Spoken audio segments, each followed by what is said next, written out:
అతిథికి యామిని ఫోన్ చేయడంతో hello ma'am అంటుంది అతిథి. ఎక్కడున్నావు బేబీ అని అడుగుతుండగా అర్జున్ అంకుల్ ఇంట్లో మామ్ అంటుంది అతిథి.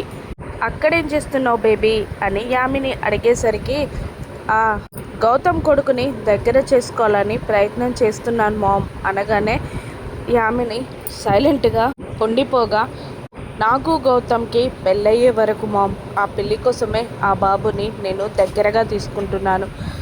ఒకసారి మా పెళ్ళైపోతే వాడేమైపోయినా నాకు పర్లేదు.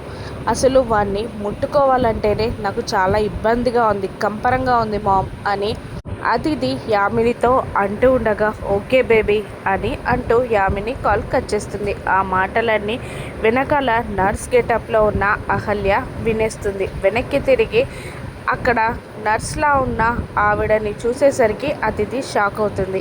ఒక్కసారిగా కోపంతో ఊగిపోతున్న అహల్య అతిథిని లాగిపెట్టి చెంప మీద నుండి ఒక్కటి పీకుతుంది.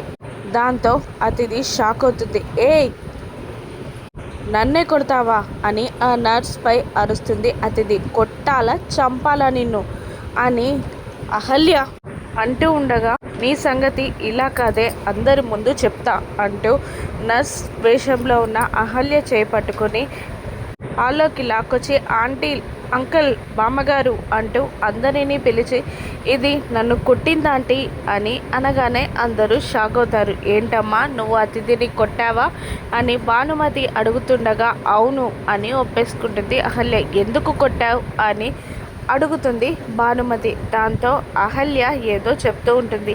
అహల్య నిజంగానే నిజం చెప్పేసిందా? గౌతమ్ బాబుని వాడుకుంటుంది అన్న విషయం, అతిథి మోసగత్తె అన్న విషయం అందరి ముందు అహల్య బయట పెట్టిందా?